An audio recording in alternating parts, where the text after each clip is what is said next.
ਕਲਿਆਣ।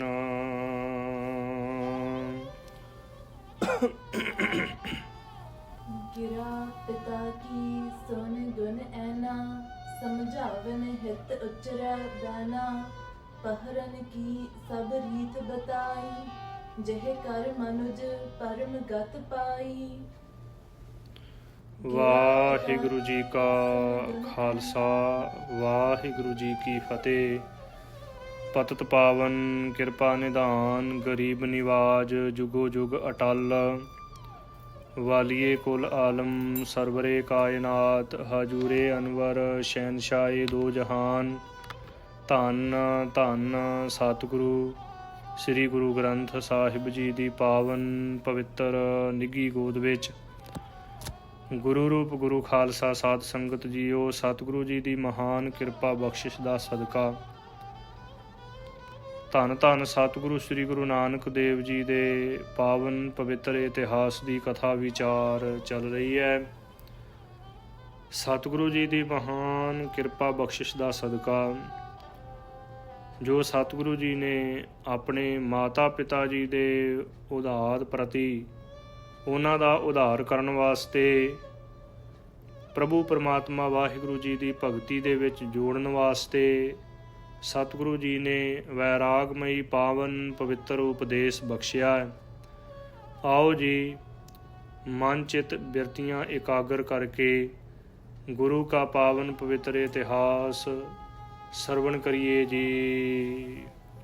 ਗਿਰਾ ਪਿਤਾ ਕੀ ਸੁਨ ਗੁਣ ਐਨਾ, ਗੁਣਾਂ ਦੇ ਘਰ ਧੰਨ ਧੰਨ ਸਤਿਗੁਰੂ ਸ੍ਰੀ ਗੁਰੂ ਨਾਨਕ ਦੇਵ ਜੀ ਮਹਾਰਾਜ ਚੋਜੀ ਪ੍ਰੀਤਮ ਸਤਿਗੁਰੂ ਜੀ ਨੇ ਆਪਣੇ ਪਿਤਾ ਜੀ ਦੇ ਪਾਵਨ ਬਚਨ ਸੁਣ ਕੇ ਸਮਝਾਵਨ ਹਿਤ ਉਚਰੇ ਬੈਨਾ। ਆਪਣੇ ਪਿਤਾ ਜੀ ਨੂੰ ਉਪਦੇਸ਼ ਦੇਣ ਵਾਸਤੇ ਸੁਭਾਈਮਾਨ ਮੁਖਾਰਬਿੰਦ ਤੋਂ ਬਚਨ ਉਚਾਰਨ ਕੀਤੇ ਸਤਿਗੁਰੂ ਸ੍ਰੀ ਗੁਰੂ ਨਾਨਕ ਦੇਵ ਜੀ ਨੇ।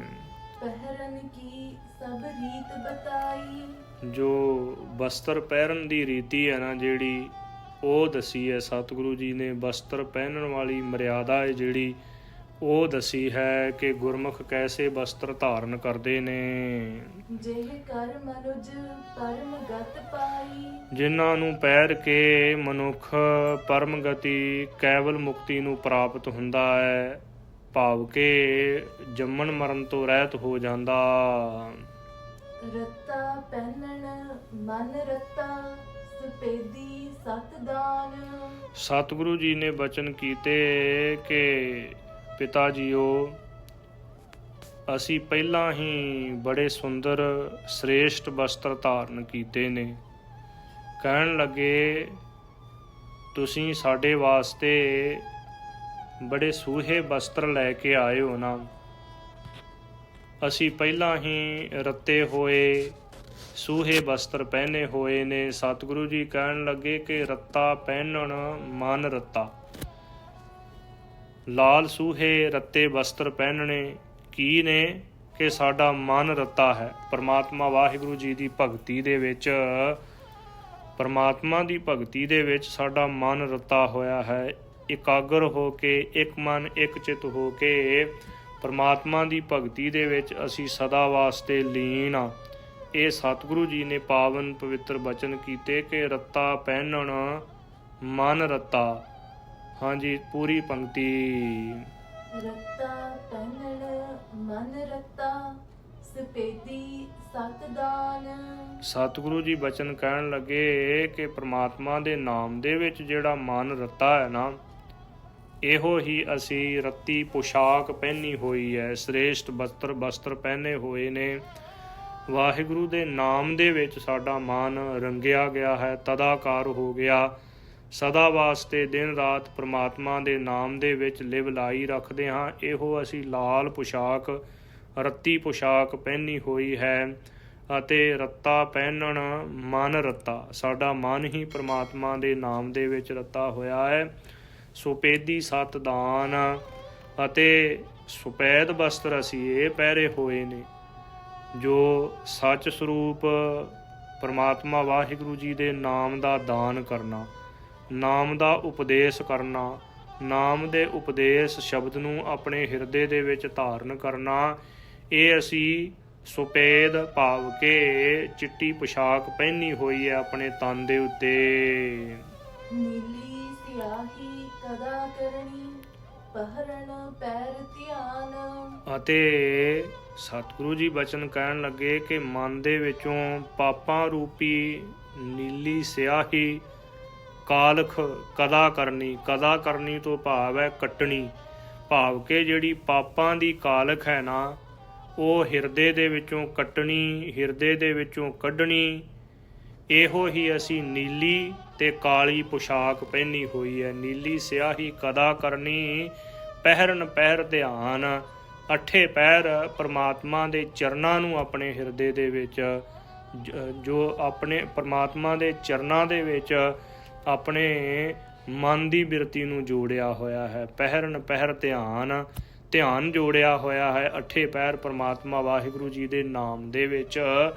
ਤੋ ਅੱਠੇ ਪਹਿਰ ਹੀ ਪਰਮਾਤਮਾ ਵਾਹਿਗੁਰੂ ਜੀ ਦੇ ਨਾਮ ਦਾ ਜੋ ਧਿਆਨ ਆਪਣੇ ਹਿਰਦੇ ਦੇ ਵਿੱਚ ਜੋੜਿਆ ਹੋਇਆ, ਇਹ ਅਸੀਂ ਚੋਲਾ ਪਹਿਨਿਆ ਹੋਇਆ ਹੈ, ਤਨੀਆਂ ਵਾਲਾ ਚੋਲਾ ਜੋ ਰੱਖਾ ਅੰਗ ਰੱਖਾ ਪਹਿਨਿਆ ਹੋਇਆ ਹੈ।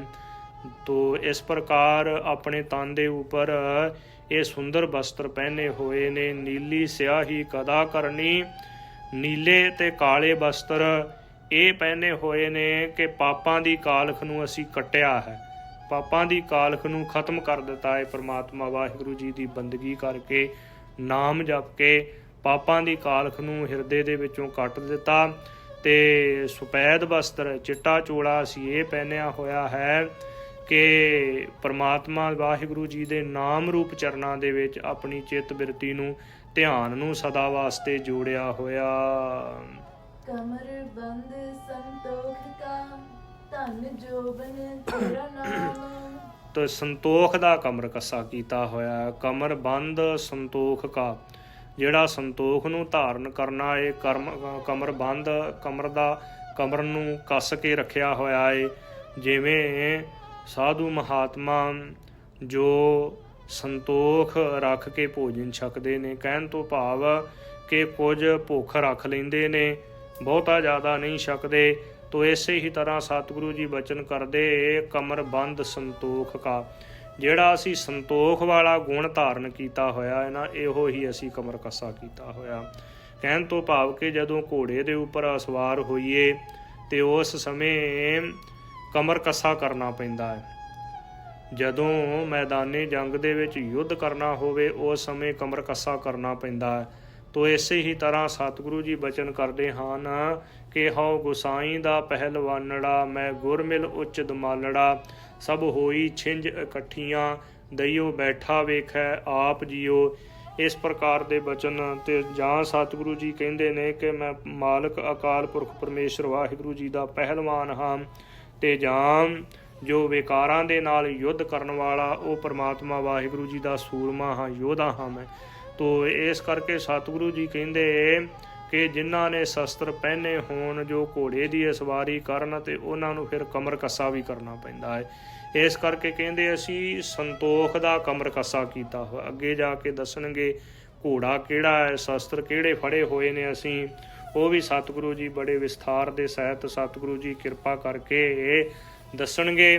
ਤੋ ਸਤਿਗੁਰੂ ਜੀ ਕਹਿੰਦੇ ਨੇ ਕਿ ਜਿਹੜਾ ਸੰਤੋਖ ਨੂੰ ਧਾਰਨ ਕੀਤਾ ਹੈ ਨਾ, ਇਹ ਅਸੀਂ ਕਮਰ ਕੱਸਾ ਕੀਤਾ ਹੈ। ਤੋ ਇਸੇ ਹੀ ਤਰ੍ਹਾਂ ਧਨ ਜੋਬਨ ਤੇਰਾ ਨਾਮ, ਧਨ ਤੇ ਜੋਬਨ ਇਹ ਪ੍ਰਮਾਤਮਾ ਵਾਹਿਗੁਰੂ ਜਿਹੜਾ ਨਾਮ ਰੂਪ ਧਨ ਹੈ ਨਾ, ਇਹੋ ਹੀ ਪ੍ਰਮਾਤਮਾ ਵਾਹਿਗੁਰੂ ਅਸੀਂ ਜੋ ਨਾਮ ਹੈ ਸਾਡੇ ਹਿਰਦੇ ਦੇ ਵਿੱਚ, ਇਹ ਅਸੀਂ ਜੋ ਧਨ ਇਕੱਠਾ ਕੀਤਾ, ਨਾਮ ਦਾ ਧਨ ਹੀ ਹਿਰਦੇ ਦੇ ਵਿੱਚ ਇਕੱਠਾ ਕੀਤਾ ਹੈ। ਇਸੇ ਹੀ ਤਰ੍ਹਾਂ ਸਤਿਗੁਰੂ ਜੀ ਬਚਨ ਕਰਦੇ ਨੇ ਕਿ ਕਮਰ ਕੱਸਾ ਇਸ ਕਰਕੇ ਕੀਤਾ ਹੈ, ਲੋਭ ਨਹੀਂ, ਲੋਭ ਲਹਿਰ ਨੂੰ ਚਿੱਤ ਦੇ ਵਿੱਚੋਂ ਕੱਢ ਦਿੱਤਾ ਹੈ। ਲੋਭ ਲਹਿਰ ਨੂੰ ਰੋਕਣ ਵਾਸਤੇ ਸੰਤੋਖੀ ਜੀਵਨ ਬਣਾਇਆ ਹੈ, ਸੰਤੋਖੀ ਜੀਵਨ ਅਪਣਾਇਆ ਅਸੀਂ। ਤੇ ਪਰਮੇਸ਼ਰ ਦੇ ਸਨਮੁਖ ਬੇਨਤੀ ਕਰਦੇ ਹਾਂ ਕਿ ਪਰਮਾਤਮਾ ਵਾਹਿਗੁਰੂ ਜੀਓ, ਆਪ ਜੀ ਦਾ ਜਿਹੜਾ ਨਾਮ ਹੈ ਨਾ ਸਾਡੇ ਹਿਰਦੇ ਦੇ ਵਿੱਚ, ਇਹੋ ਹੀ ਧਨ ਹੈ। ਨਾਮ ਰੂਪ ਧਨ ਨੂੰ ਇਕੱਠਾ ਕੀਤਾ ਹੋਇਆ ਹਿਰਦੇ ਦੇ ਵਿੱਚ। ਤੇ ਜਿਹੜੀ ਸ਼ੌਂਕ ਅਵਸਥਾ ਹੈ, ਜੋਬਨ ਤੋਂ ਭਾਵ ਸ਼ੌਂਕ ਅਵਸਥਾ ਹੈ, ਕਹਿਣ ਤੋਂ ਭਾਵ ਕਿ ਸੰਸਾਰਕ ਜਿਹੜੇ ਝਮੇਲੇ ਨੇ ਤੇ ਜਾਂ ਸੰਸਾਰਕ ਜਿਹੜੇ ਸ਼ੌਂਕ ਨੇ ਉਹ ਅਸੀਂ ਤਿਆਗ ਦਿੱਤੇ ਨੇ। ਤੇਰਾ ਨਾਮ ਜਪਣਾ, ਸੇਵਾ ਸਿਮਰਨ ਕਰਨਾ, ਬੰਦਗੀ ਕਰਨੀ, ਇਹੋ ਹੀ ਸਾਡੀ ਜੋਬਨ ਅਵਸਥਾ ਸ਼ੌਂਕ ਅਵਸਥਾ ਹੈ। ਜਿਵੇਂ ਜੋਬਨ ਦੀ ਅਵਸਥਾ ਦੇ ਵਿੱਚ ਚੰਗੇ ਚੰਗੇ ਵਸਤਰ ਪਹਿਨਣੇ, ਚੰਗੇ ਭੋਜਨ ਛਕਣੇ ਤੋਂ ਅਨੇਕਾਂ ਤਰ੍ਹਾਂ ਦੇ ਸ਼ੌਂਕ ਪੂਰਨੇ। ਤੋਂ ਸਤਿਗੁਰੂ ਜੀ ਬਚਨ ਕਰਦੇ ਨੇ ਕਿ ਪ੍ਰਮਾਤਮਾ ਵਾਹਿਗੁਰੂ ਨਾਮ ਰੂਪ ਜਿਹੜਾ ਤੇਰਾ ਨਾਮ ਹੈ ਉਹ ਹੀ ਤੇਰਾ ਜੋ ਸਾਡੇ ਵਾਸਤੇ ਧਨ ਹੈ, ਅਤੇ ਸ਼ੌਂਕ ਅਵਸਥਾ ਹੈ ਜਿਹੜੇ ਉਹ ਹੀ ਅਸੀਂ ਜੋ ਸੰਤੋਖ ਧਾਰਨ ਕੀਤਾ ਹੋਇਆ ਅਤੇ ਆਪਣੇ ਮਨ ਨੂੰ ਜੋ ਸੰਸਾਰਕ ਝਮੇਲਿਆਂ ਵੱਲੋਂ ਸੰਸਾਰਕ ਜਿਹੜੇ ਪਦਾਰਥ ਭੋਗਣੇ ਤੇ ਜਾਂ ਸੋਹਣੀਆਂ ਪੁਸ਼ਾਕਾਂ ਪਾਉਣੀਆਂ ਉਹਦੇ ਵੱਲੋਂ ਅਸੀਂ ਰੋਕਿਆ ਹੋਇਆ ਸਾਦਾ ਲਿਬਾਸ ਰੱਖਦੇ ਹਾਂ ਆਪਣੇ ਤਨ ਦੇ ਉੱਤੇ। ਅਸੀਂ ਇਹ ਸਤਿਗੁਰੂ ਜੀ ਨੇ ਪਾਵਨ ਬਚਨ ਕੀਤੇ। ਬਾਬਾ ਹੋਰ ਪਹਿਨਣ ਖੁਸ਼ੀ ਖੁਆਰ। ਸਤਿਗੁਰੂ ਜੀ ਕਹਿੰਦੇ ਬਾਬਾ ਪਿਤਾ ਜੀਓ ਹੋਰ ਜਿਹੜੇ ਵਸਤਰ ਪਹਿਨਣੇ ਨੇ ਨਾ ਉਹ ਖੁਸ਼ੀ ਦੇ ਵਿੱਚ ਐਵੇਂ ਖੁਆਰ ਹੀ ਹੋਣਾ ਹੈ। ਕਹਿਣ ਤੋਂ ਭਾਵ ਕਿ ਚੰਗੇ ਸੋਹਣੇ ਵਸਤਰ ਪਹਿਨਣ ਕਰਕੇ ਮਨ ਦੇ ਵਿੱਚ ਹੰਕਾਰ ਇਤ ਆਦਿਕ ਬਿਰਤੀ ਹੰਕਾਰੀ ਹੁੰਦੀ ਹੈ ਅਤੇ ਅਨੇਕਾਂ ਤਰ੍ਹਾਂ ਦੇ ਵਿਕਾਰ ਪੈਦਾ ਹੁੰਦੇ ਨੇ। ਇਸ ਪ੍ਰਕਾਰ ਸਤਿਗੁਰੂ ਜੀ ਨੇ ਬਚਨ ਕੀਤੇ ਕਿ ਬਾਬਾ ਹੋਰ ਪਹਿਨਣ ਖੁਸ਼ੀ ਖੁਆਰ। ਬਾਬਾ ਪਿਤਾ ਜੀਓ ਮਨ ਵਿੱਚ ਮਨ ਦੀ ਖੁਸ਼ੀ ਲਈ ਹੋਰ ਜਿਹੜੀਆਂ ਪੁਸ਼ਾਕਾਂ ਪਹਿਨਣੀਆਂ ਨੇ ਉਹ ਦੁੱਖ ਦੇਣ ਵਾਲੇ ਹੀ ਹਨ। ਭਾਵ ਕਿ ਜ਼ਰੂਰਤ ਅਨੁਸਾਰ ਹੀ ਅਸੀਂ ਜੋ ਸਾਦਾ ਖਾਣਾ ਖਾਂਦੇ ਹਾਂ ਤੇ ਸਾਦੇ ਵਸਤਰ ਪਹਿਨਦੇ ਹਾਂ। ਜੋ ਸਾਦੇ ਵਸਤਰ ਪਹਿਨਣ ਕਰਕੇ ਸਾਡੇ ਹਿਰਦੇ ਨੂੰ ਬਹੁਤ ਜ਼ਿਆਦਾ ਸੁੱਖ ਪ੍ਰਾਪਤ ਹੁੰਦਾ ਹੈ। ਭਾਵ ਕਿ ਹਿਰਦੇ ਦੇ ਵਿੱਚ ਹੰਕਾਰ ਆਦਿਕ ਜਿਹੜੇ ਦੁੱਖ ਨੇ ਉਹ ਨਹੀਂ ਪੈਦਾ ਹੁੰਦੇ। ਜਿਤ ਪੈਦੇ ਤਨ ਪੀੜੀਆ ਮਨ ਮਹਿ ਚਲ ਹੈ ਵਿਕਾਰ। ਜਿਨ੍ਹਾਂ ਨੂੰ ਪਹਿਨਣ ਕਰਕੇ ਤਨ ਪੀੜਿਆ ਜਾਵੇ, ਜਿਨ੍ਹਾਂ ਪੁਸ਼ਾਕਾਂ ਨੂੰ ਪਹਿਨਣ ਕਰਕੇ ਤਨ ਪੀੜਿਆ ਜਾਵੇ ਹੰਕਾਰ ਦੇ ਵਿੱਚ। ਕਹਿਣ ਤੋਂ ਭਾਵ ਕਿ ਜਦੋਂ ਸੁੰਦਰ ਪੁਸ਼ਾਕ ਪਾਈ ਹੋਵੇ ਤੇ ਫਿਰ ਇੱਧਰ ਉੱਧਰ ਨੂੰ ਦੇਖਦਾ ਹੈ ਹੰਕਾਰ ਦੇ ਸਹਿਤ। ਜਿਵੇਂ ਸਤਿਗੁਰੂ ਸ੍ਰੀ ਗੁਰੂ ਗੋਬਿੰਦ ਸਿੰਘ ਸਾਹਿਬ ਜੀ ਮਹਾਰਾਜ ਚੋਜੀ ਪ੍ਰੀਤਮ ਸਤਿਗੁਰੂ ਜੀ ਦਾ ਦੀਵਾਨ ਲੱਗਾ ਹੋਇਆ ਸੀ ਤੇ ਉਹ ਭਰੇ ਹੋਏ ਦੀਵਾਨ ਦੇ ਵਿੱਚ ਇੱਕ ਪਾਸੇ ਸਤਿਗੁਰੂ ਜੀ ਨੇ ਸ਼ਸਤਰ ਸਜਾਏ ਹੋਏ, ਇੱਕ ਸਿੰਘ ਸਤਿਗੁਰੂ ਜੀ ਦੇ ਸੀਸ ਦੇ ਉੱਪਰ ਚੌਰ ਸਾਹਿਬ ਜੀ ਦੀ ਸੇਵਾ ਕਰ ਰਿਹਾ ਸੀ ਤੇ ਦੂਜਾ ਸਿੰਘ ਜੋ ਉਹਨਾਂ ਸ਼ਸਤਰਾਂ ਦੇ ਉੱਪਰ ਚੌਰ ਸਾਹਿਬ ਜੀ ਦੀ ਸੇਵਾ ਕਰ ਰਿਹਾ ਸੀ। ਤੇ ਭਾਈ ਕਪੂਰਾ ਆਇਆ, ਉਹਨੂੰ ਇਹ ਹੰਕਾਰ ਸੀ ਕਿ ਮੈਂ ਰਾਜਸੀ ਵਸਤਰ ਪਹਿਨੇ ਹੋਏ ਨੇ, ਬੜੇ ਸੋਹਣੇ ਸ਼ਸਤਰ ਪਹਿਨੇ ਹੋਏ ਨੇ। ਤੋ ਹੰਕਾਰ ਦੇ ਸਹਿਤ ਸਤਿਗੁਰੂ ਜੀ ਦੇ ਦਰਬਾਰ ਦੇ ਵਿੱਚ ਆ ਗਿਆ। ਜਦੋਂ ਰਸਤੇ ਦੇ ਵਿੱਚ ਆ ਰਿਹਾ ਸੀ ਨਾ ਤੇ ਭਾਈ ਮਲਾਗਰ ਸਿੰਘ ਜੀ ਬੈਠੇ ਸਨ। ਭਾਈ ਮਲਾਗਰ ਸਿੰਘ ਜੀ ਅੱਗੇ ਹੋ ਕੇ ਕਹਿਣ ਲੱਗੇ ਕਿ ਕਪੂਰਿਆ ਕੀ ਐਵੇਂ ਹੰਕਾਰ ਦੇ ਸਹਿਤ ਤੁਰਿਆ ਆਉਂਦਾ ਹੈ? ਏਡਾ ਵੱਡਾ ਖੁੱਲਾ ਚੋਲਾ ਪਾਇਆ ਹੈ ਤੇ ਉਹ ਚੋਲੇ ਦੇ ਨਾਲ ਮਿੱਟੀ ਉੱਡਦੀ ਆਉਂਦੀ ਹੈ, ਕਿਉਂਕਿ ਬਠਿੰਡੇ ਦਾ ਇਲਾਕਾ ਰੇਤਲਾ ਇਲਾਕਾ ਸੀ, ਕੋਟਕਪੂਰੇ ਦਾ ਇਲਾਕਾ ਰੇਤਲਾ ਇਲਾਕਾ ਸੀ। ਤੇ ਜੋ ਕਹਿਣ ਲੱਗਾ ਗੁਰੂ ਕਾ ਸਿੰਘ ਭਾਈ ਮਲਾਗਰ ਸਿੰਘ ਕਿ ਕਪੂਰਿਆ ਕੀ ਐਵੇਂ ਹੰਕਾਰ ਦੇ ਸਹਿਤ ਤੁਰਿਆ ਜਾਂਦਾ ਹੈ? ਇਹ ਜਿਹੜੀ ਤੇਰੇ ਚੋਲੇ ਦੇ ਨਾਲ ਮਿੱਟੀ ਉੱਡਦੀ ਹੈ ਸਤਿਗੁਰੂ ਜੀ ਦੇ ਉੱਪਰ ਪਵੇਗੀ। ਸਤਿਗੁਰੂ ਜੀ ਦਾ ਸਤਿਕਾਰ ਨਹੀਂ ਹੈ, ਗੁਰੂ ਘਰ ਦੇ ਵਿੱਚ ਨੀਵੇਂ ਹੋ ਕੇ ਆਉਣਾ ਚਾਹੀਦਾ ਹੈ। ਤੋ ਇਸ ਪ੍ਰਕਾਰ ਜਦੋਂ ਬਚਨ ਕਹੇ ਤੇ ਕਪੂਰੇ ਨੂੰ ਬਹੁਤ ਜ਼ਿਆਦਾ ਗੁੱਸਾ ਲੱਗਾ। ਸਤਿਗੁਰੂ ਜੀ ਵੀ ਕਹਿਣ ਲੱਗੇ ਕਿ ਕਪੂਰਿਆ ਸਾਡੇ ਸਿੰਘ ਨੇ ਸੱਚੇ ਸੁੱਚੇ ਬਚਨ ਕਹੇ ਨੇ, ਜਿਹੜੀ ਸੱਚੀ ਗੱਲ ਹੋਵੇ ਨਾ ਉਹ ਕੌੜੀ ਲੱਗਦੀ ਹੈ। ਤੋ ਇਸ ਪ੍ਰਕਾਰ ਜੋ ਸਤਿਗੁਰੂ ਜੀ ਕਹਿੰਦੇ ਨੇ ਕਿ ਜਿਹੜੀ ਪੁਸ਼ਾਕ ਨੂੰ ਪਹਿਨਣ ਕਰਕੇ ਹਿਰਦੇ ਦੇ ਵਿੱਚ ਹੰਕਾਰ ਪੈਦਾ ਹੋਵੇ ਤੋ ਵਿਕਾਰ ਪੈਦਾ ਹੋਣ, ਜੋ ਕਾਮ ਕ੍ਰੋਧ ਆਦਿਕ ਵਿਕਾਰ ਪੈਦਾ ਹੋਣ, ਤੋ ਸਤਿਗੁਰੂ ਜੀ ਬਚਨ ਕਰਦੇ ਨੇ ਕਿ ਉਹ ਪਹਿਨਣ ਵਾਲੇ ਜਿਹੜੇ ਵਸਤਰ ਨੇ ਦੁਖਦਾਈ ਹੀ ਹੁੰਦੇ ਨੇ, ਹੰਕਾਰ ਦੀ ਪੀੜਾ ਹੀ ਅੰਦਰ ਪੈਦਾ ਹੁੰਦੀ ਹੈ। ਜਿਵੇਂ ਇੱਕ ਵਾਰ ਭਗਤ ਰਵਿਦਾਸ ਜੀ ਨੂੰ ਕਿਸੇ ਪ੍ਰੇਮੀ ਨੇ ਸੇਵਕ ਨੇ ਆ ਕੇ ਬੇਨਤੀ ਕੀਤੀ ਕਿ ਭਗਤ ਜੀ ਬਰਾਤ ਜਾਣੀ ਹੈ, ਤੁਸੀਂ ਬਰਾਤ ਦੇ ਨਾਲ ਜਾਣਾ, ਆਹ ਸੁੰਦਰ ਪੁਸ਼ਾਕ ਪਹਿਨ ਲਿਓ ਅਤੇ ਇਹ ਤੁਹਾਡੇ ਵਾਸਤੇ ਬੜਾ ਸੁੰਦਰ ਘੋੜਾ ਹੈ। ਚਿੱਟੀ ਪੁਸ਼ਾਕ ਪਹਿਨ ਕੇ ਤਿਆਰ ਹੋ ਕੇ ਤੇ ਘੋੜੇ ਦੇ ਉੱਤੇ ਸਵਾਰ ਹੋ ਕੇ ਤੁਸੀਂ ਸਾਡੇ ਨਾਲ ਬਰਾਤ ਦੇ ਵਿੱਚ ਜਾਣਾ ਹੈ। ਤੋ ਜਦੋਂ ਤਿਆਰੀ ਕੀਤੀ, ਭਗਤ ਰਵਿਦਾਸ ਜੀ ਨੇ ਚਿੱਟੀ ਸੋਹਣੀ ਦੁੱਧ ਰੰਗੀ ਜੋ ਪੁਸ਼ਾਕ ਪਹਿਨ ਲਈ ਅਤੇ ਤਿਆਰ ਹੋ ਕੇ ਜਦੋਂ ਘੋੜੇ ਦੇ ਉੱਪਰ ਚੜ੍ਹਨ ਲੱਗੇ, ਮਨ ਵਿੱਚ ਹੰਕਾਰ ਦਾ ਫੁਰਨਾ ਆਇਆ। ਝਟਪਟ ਭਗਤ ਰਵਿਦਾਸ ਜੀ ਉਹ ਘੋੜੇ ਤੋਂ ਥੱਲੇ ਉਤਰ ਆਏ ਤੇ ਪੁਸ਼ਾਕ ਲਾ ਕੇ ਕਹਿਣ ਲੱਗੇ, ਆ ਲਓ ਆਪਣੀ ਪੁਸ਼ਾਕ ਤੇ ਆ ਲਓ ਘੋੜਾ, ਮੈਂ ਨਹੀਂ ਇਹਦੇ ਉੱਪਰ ਚੜ੍ਹਨਾ, ਕਿਉਂਕਿ ਇਹਦੇ ਉੱਪਰ ਅਸਵਾਰ ਹੋਣ ਕਰਕੇ, ਘੋੜੇ ਦੇ ਉੱਪਰ ਅਸਵਾਰ ਹੋਣ ਕਰਕੇ, ਐਸੀਆਂ ਸੁੰਦਰ ਪੁਸ਼ਾਕਾਂ ਪਾਉਣ ਕਰਕੇ ਹਿਰਦੇ ਦੇ ਵਿੱਚ ਹੰਕਾਰ ਪੈਦਾ ਹੁੰਦਾ ਹੈ। ਤੇ ਨਾਲ ਹੀ ਉਪਦੇਸ਼ ਦੇਣ ਵਾਸਤੇ ਭਗਤ ਰਵਿਦਾਸ ਜੀ ਨੇ ਬਚਨ ਉਚਾਰਨ ਕੀਤੇ ਸਨ ਕਿ ਤੁਝੇ ਸੁਜੰਤਾ ਕਛੂ ਨਾਹਿ, ਪਹਿਰਾਵਾ ਦੇਖੇ ਊਬ ਜਾਹੇ, ਗਰਭਵਤੀ ਕਾ ਨਾਹੀ ਠਾਓ, ਤੇਰੀ ਗਰਦਨ ਉੱਪਰ ਲਵੈ ਕਾਓ। ਇਸ ਪ੍ਰਕਾਰ ਦੇ ਬਚਨ ਉਚਾਰਨ ਕੀਤੇ ਸਨ। ਤੋ ਕਹਿਣ ਤੋਂ ਭਾਵ ਸਤਿਗੁਰੂ ਜੀ ਕਹਿੰਦੇ ਨੇ ਕਿ ਜਿਹੜੀਆਂ ਸੁੰਦਰ ਪੁਸ਼ਾਕਾਂ ਪਹਿਨੀਆਂ ਰੰਗ ਬਰੰਗੀਆਂ, ਉਹਨਾਂ ਦੇ ਨਾਲ ਵੀ ਹੰਕਾਰ ਹੀ ਪੈਦਾ ਹੁੰਦਾ ਹੈ ਹਿਰਦੇ ਦੇ ਵਿੱਚ, ਤੇ ਉਹ ਹੰਕਾਰ ਦੁਖਦਾਈ ਹੈ। ਅਖੀਰਲੇ ਸਮੇਂ ਵਿਸਰਾਮ ਦੇ ਕੇ ਸਤਿਗੁਰੂ ਜੀ ਅੱਗੇ ਕਿਰਪਾ ਕਰਦੇ ਨੇ। ਦੋਹਰਾ ਬਾਵਰ ਬਾਤੈਂ ਤਿਆਗ ਕੈ, ਕਾਲੂ ਬਾਹਰ ਅਲਾਏ।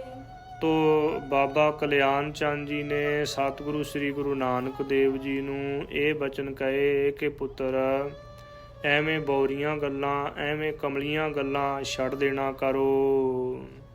ਕਹਿਆ ਮਾਨ ਘਰ ਕੋ ਚੱਲੋ, ਫਿਰ ਆਏ ਬਹੁ ਥਾਏ। ਸਾਡਾ ਕਹਿਆ ਹੋਇਆ ਮੰਨ ਕੇ, ਸਾਡੇ ਬਚਨ ਮੰਨ ਕੇ ਤੇ ਘਰ ਨੂੰ ਚੱਲੋ।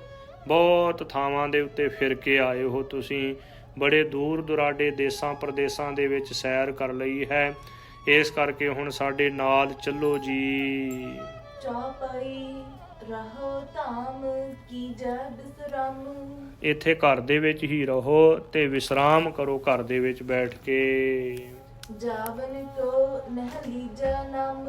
ਜਾਣ ਦਾ ਨਾਮ ਨਾ ਲਓ, ਇੱਥੇ ਘਰ ਦੇ ਵਿੱਚ ਹੀ ਬੈਠੇ ਰਹੋ, ਘਰ ਦੇ ਵਿੱਚ ਬੈਠ ਕੇ ਆਰਾਮ ਕਰੋ। ਪ੍ਰਮਾਤਮਾ ਦਾ ਦਿੱਤਾ ਹੋਇਆ ਸਭ ਕੁਝ ਹੀ ਹੈ।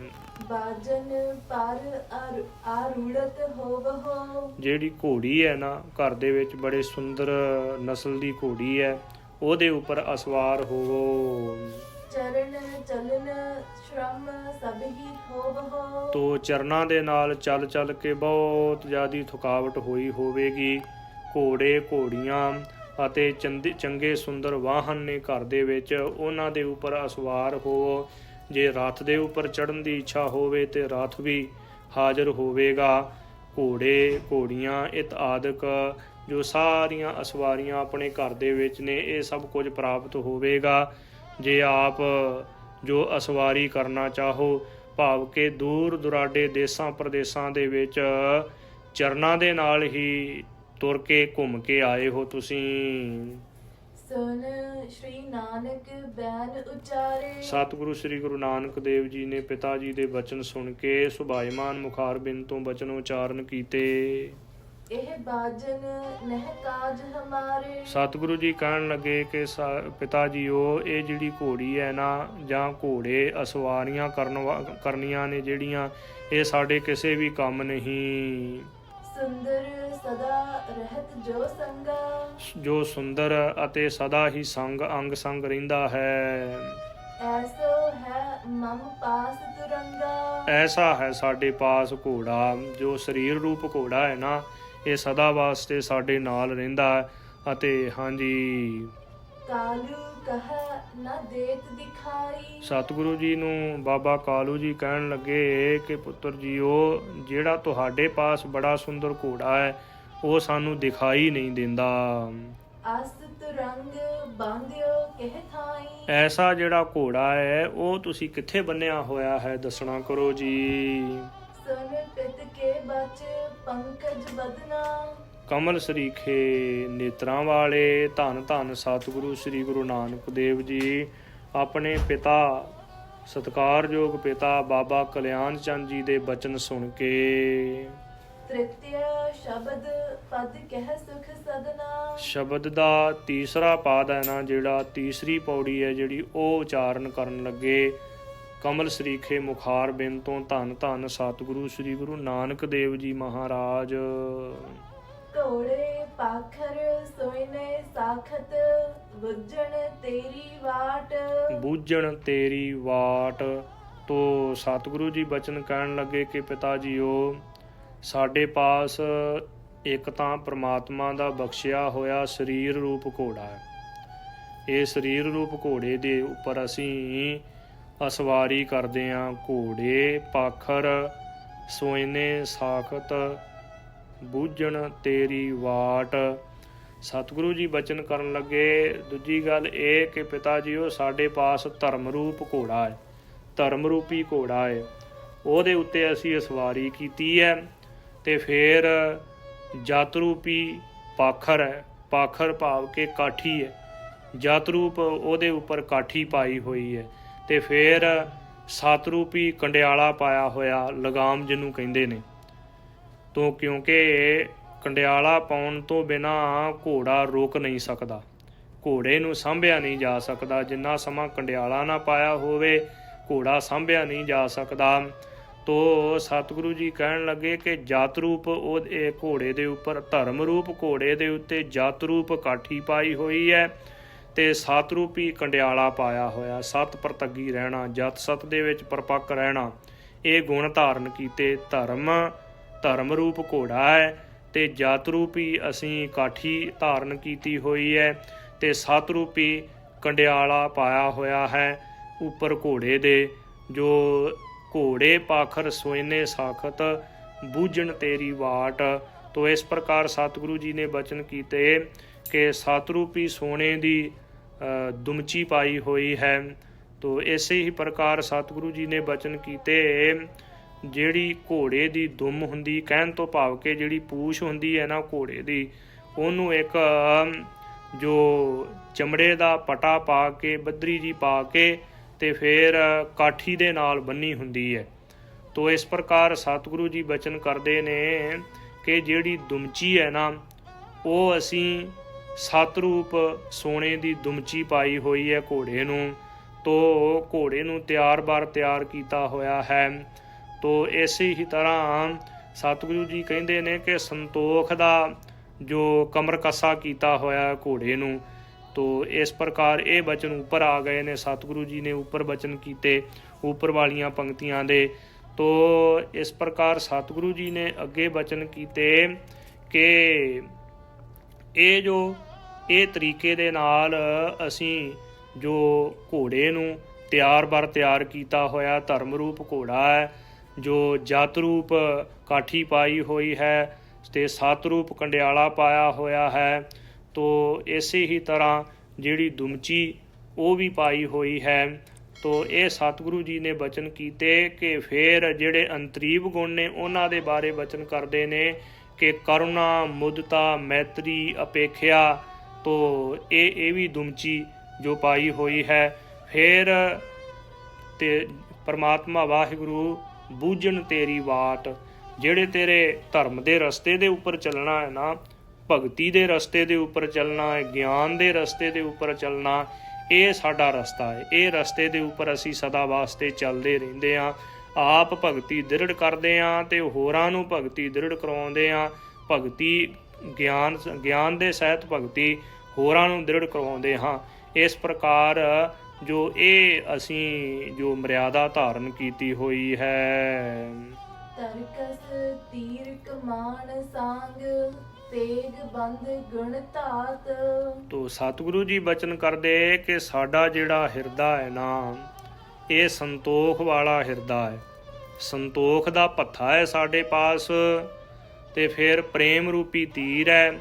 ਨਿਮਰਤਾ ਜਿਹੜੀ ਧਾਰਨ ਕੀਤੀ, ਆਤਮਕ ਵਿਸ਼ੈਣੀ ਬੁੱਧੀ, ਤੇ ਫਿਰ ਜਿਹੜਾ ਧਨੁੱਖ ਹੈ ਉਹ ਸ਼ਾਂਤੀ ਰੂਪ ਧਨੁੱਖ ਧਾਰਨ ਕੀਤਾ ਹੋਇਆ।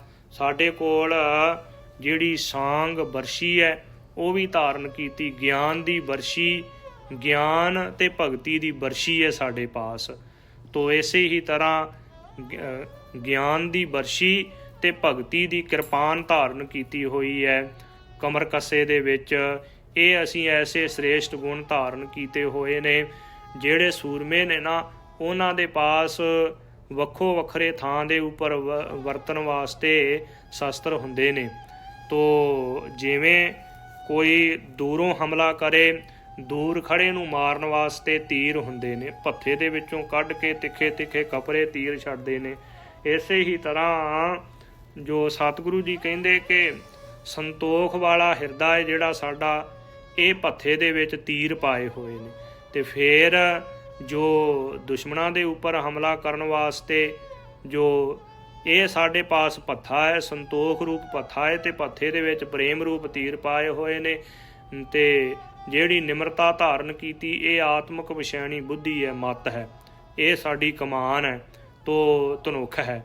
ਫਿਰ ਸ਼ਾਂਤੀ ਰੂਪ ਸਾਡੇ ਪਾਸ ਸਾਂਗ ਬਰਸ਼ੀ ਹੈ, ਤੋ ਗਿਆਨ ਰੂਪ ਬਰਸ਼ੀ ਨੂੰ ਵੀ ਕਹਿ ਦਿੰਦੇ ਨੇ।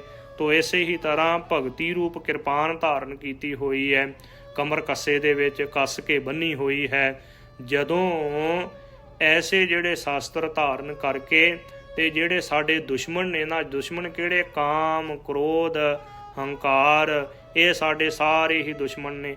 ਇਹਨਾਂ ਦੁਸ਼ਮਣਾਂ ਨੂੰ ਮਾਰਨ ਵਾਸਤੇ ਤੇਗ ਬੰਦ ਗੁਣ ਧਾਤ ਤੇਗ ਬੰਨੀ ਹੋਈ ਹੈ, ਤੇ ਇਹਨਾਂ ਗੁਣਾਂ ਨੂੰ ਲੈ ਕੇ ਉਹਨਾਂ ਦੁਸ਼ਮਣਾਂ ਦੇ ਪਿੱਛੇ ਅਸੀਂ ਭੱਜਦੇ ਹਾਂ।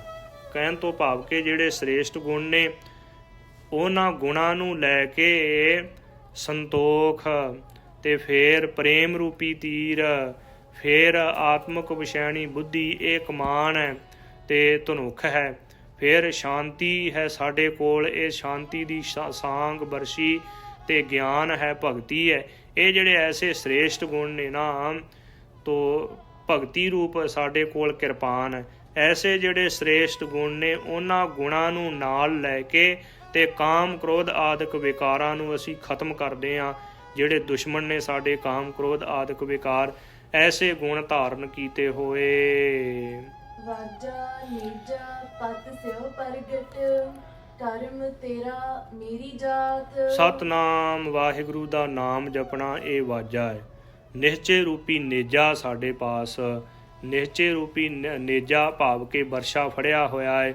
ਤੇ ਪਰਮੇਸ਼ਰ ਦੀ ਪ੍ਰਾਪਤੀ ਜਿਹੜੀ ਹੈ, ਉਹ ਪ੍ਰਗਟ ਰੂਪ ਦੇ ਵਿੱਚ ਹੀ ਪਰਮੇਸ਼ਰ ਦੀ ਪ੍ਰਾਪਤੀ ਹੈ ਜਿਹੜੀ, ਉਹ ਅਸੀਂ ਪ੍ਰਾਪਤ ਕਰ ਲਈ ਹੈ।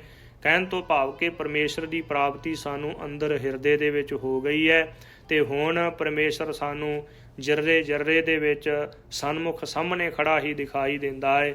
ਪਰਮਾਤਮਾ ਵਾਹਿਗੁਰੂ ਜੀ, ਉਹ ਆਪ ਜੀ ਦੀ ਕਿਰਪਾ ਹੈ ਨਾ ਜਿਹੜੀ, ਕਰਮ ਤੇਰਾ ਮੇਰੀ ਜਾਤ, ਆਪ ਜੀ ਦੀ ਕਰਮ ਬਖਸ਼ਿਸ਼ ਹੈ ਜਿਹੜੀ, ਕਿਰਪਾ ਹੈ, ਉਹ ਹੀ ਮੇਰੀ ਜਾਤ ਹੈ। ਕਹਿਣ ਤੋਂ ਭਾਵ ਕਿ ਜਿਹੜੇ ਮੈਦਾਨੀ ਜੰਗ ਦੇ ਵਿੱਚ ਯੁੱਧ ਕਰਨ ਵਾਸਤੇ, ਮੈਦਾਨੀ ਜੰਗ ਦੇ ਵਿੱਚ ਯੁੱਧ ਕਰਨ ਵਾਲਾ ਜਿਹੜਾ ਸੂਰਮਾ ਹੈ ਨਾ, ਉਹਨੂੰ ਵੀ ਹੰਕਾਰ ਨਹੀਂ ਚਾਹੀਦਾ। ਉੱਚੀ ਜਾਤ ਦਾ ਹੰਕਾਰ ਨਾ ਹੋਵੇ, ਆਪਣੀ ਸੂਰਮਗਤੀ ਦਾ ਹੰਕਾਰ ਨਾ ਹੋਵੇ ਮੈਦਾਨੀ ਜੰਗ ਦੇ ਵਿੱਚ ਯੁੱਧ ਕਰਨ ਵਾਲੇ ਸੂਰਮੇ ਨੂੰ।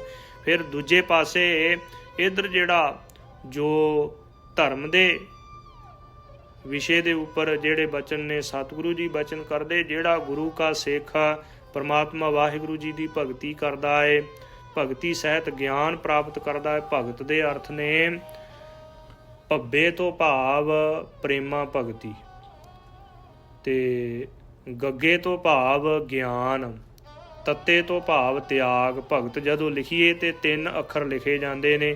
ਇਹਨਾਂ 3 ਅੱਖਰਾਂ ਦੇ ਅਰਥ ਸਮਿਲਿਤ ਕਰਕੇ, ਇੱਕ ਅੱਖਰ ਦਾ ਅਰਥ ਕਰਕੇ, ਭੱਬੇ ਤੋਂ ਭਾਵ ਪ੍ਰੇਮਾ ਭਗਤੀ, ਗੱਗੇ ਤੋਂ ਭਾਵ ਗਿਆਨ, ਤੇ ਤੱਤੇ ਤੋਂ ਭਾਵ ਤਿਆਗ।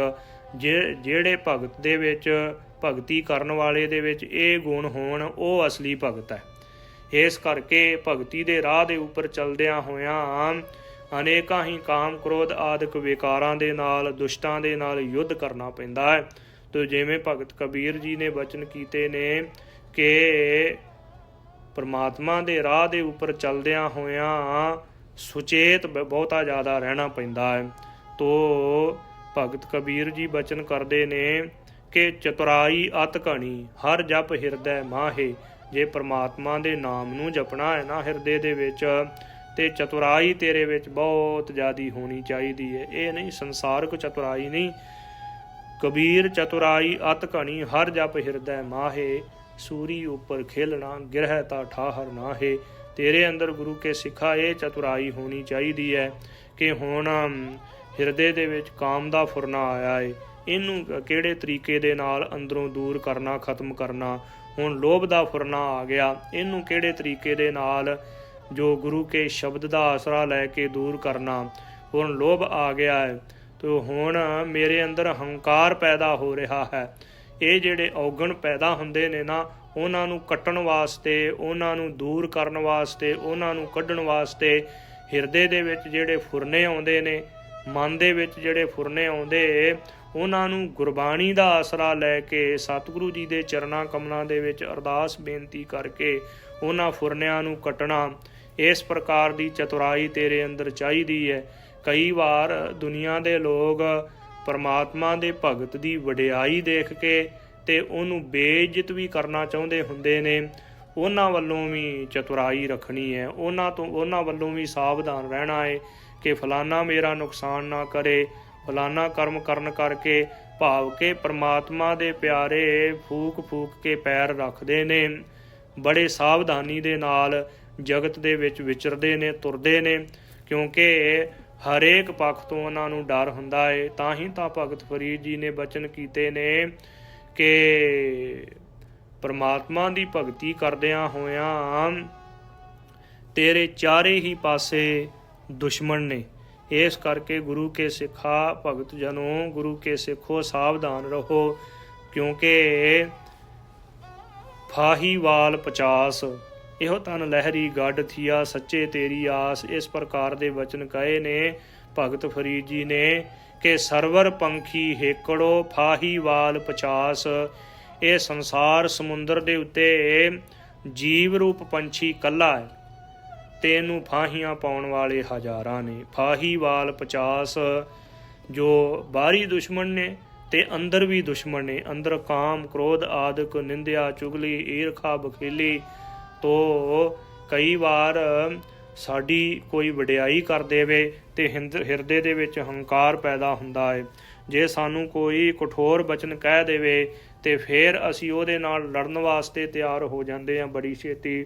ਤੋ ਗੁਰੂ ਕੇ ਸਿੱਖ ਨੇ ਬੜੀ ਸਾਵਧਾਨੀ ਦੇ ਨਾਲ ਸੰਗਤ ਦੇ ਵਿੱਚ ਸੇਵਾ ਸਿਮਰਨ ਕਰਨਾ ਹੈ।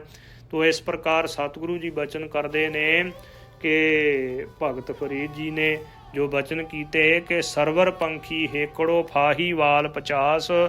ਇਹੋ ਤਨ ਲਹਿਰੀ ਗੱਡ ਥੀਆ ਸੱਚੇ ਤੇਰੀ ਆਸ। ਸੱਚੇ ਪ੍ਰਮਾਤਮਾ ਵਾਹਿਗੁਰੂ ਜੀਓ ਆਪ ਜੀ ਦੀ ਆਸ ਹੈ। ਮੇਰੇ ਤਨ ਦੇ ਵਿੱਚ ਕੋਈ ਬਲ ਨਹੀਂ ਹੈ, ਮੇਰੇ ਅੰਦਰ ਕੋਈ ਚਤੁਰਾਈ ਨਹੀਂ ਹੈ ਕਿ ਜਿਸ ਕਰਕੇ ਮੇਰਾ ਬਚਾਅ ਹੋ ਸਕੇ ਇਹਨਾਂ ਕਾਮ, ਕ੍ਰੋਧ ਆਦਿਕ ਵਿਕਾਰਾਂ ਤੋਂ ਤੇ ਦੁਨੀਆ ਦੇ ਝਮੇਲਿਆਂ ਤੋਂ ਮੈਂ ਬਚ ਸਕਾਂ, ਜਾਂ ਦੁਨੀਆ ਦੇ ਲੋਕ ਈਰਖਾ ਦੇ ਸਹਿਤ ਹੋ ਕੇ ਜਿਹੜੇ ਵਾਰ ਕਰਦੇ ਨੇ ਉਹਨਾਂ ਤੋਂ ਮੈਂ ਬਚ ਸਕਾਂ। ਆਪ ਜੀ ਦੀ ਕਿਰਪਾ ਦ੍ਰਿਸ਼ਟੀ ਦਾ ਸਦਕਾ ਹੀ ਹੈ। ਇਸ ਕਰਕੇ ਪ੍ਰਮਾਤਮਾ ਵਾਹਿਗੁਰੂ ਜੀਓ ਕਿਰਪਾ ਕਰੋ। ਕਰਮ ਤੇਰਾ ਮੇਰੀ ਜਾਤ। ਜਿਹੜਾ ਆਪ ਜੀ ਦਾ ਕਰਮ ਹੈ, ਕਰਮ ਬਖਸ਼ਿਸ਼ ਨੂੰ ਵੀ ਕਹਿੰਦੇ ਨੇ ਤੇ ਕਰਮ ਕਿਰਪਾ ਨੂੰ ਵੀ ਕਹਿੰਦੇ ਨੇ। ਆਪ ਜੀ ਨੇ ਕਿਰਪਾ ਕੀਤੀ ਹੈ ਨਾ ਜਿਹੜੀ, ਇਹੋ ਹੀ ਮੇਰੀ ਜਾਤ ਹੈ।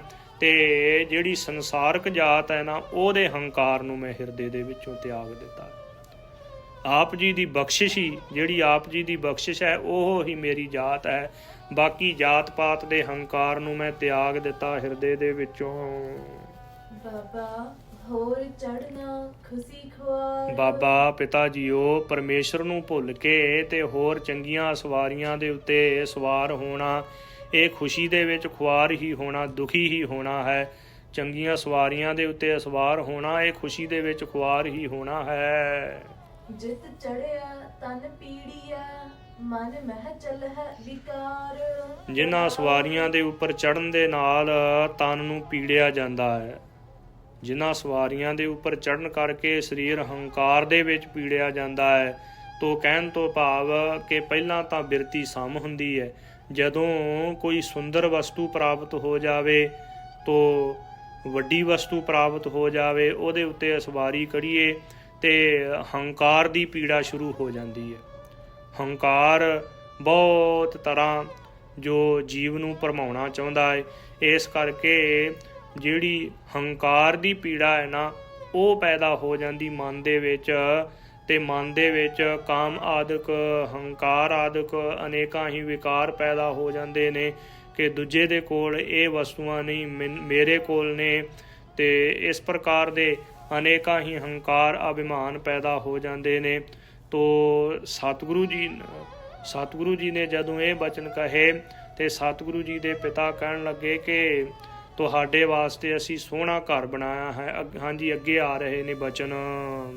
ਰਹਾਉ ਚੌਪਈ ਸੁਨ ਕਾਲੂ ਤਬ ਤੂਛਨ ਠਾਨੀ। ਤੋ ਸਤਿਗੁਰੂ ਜੀ ਨੇ ਜਿਹੜੀ ਕਿਰਪਾ ਕੀਤੀ ਹੈ ਨਾ, ਇਹ ਸ਼ਬਦ ਉਚਾਰਨ ਕੀਤਾ ਤੀਜੀ ਪੌੜੀ ਦੇ ਵਿੱਚ। ਇਹ ਤੀਜਾ ਰਹਾਉ ਆਇਆ ਹੈ।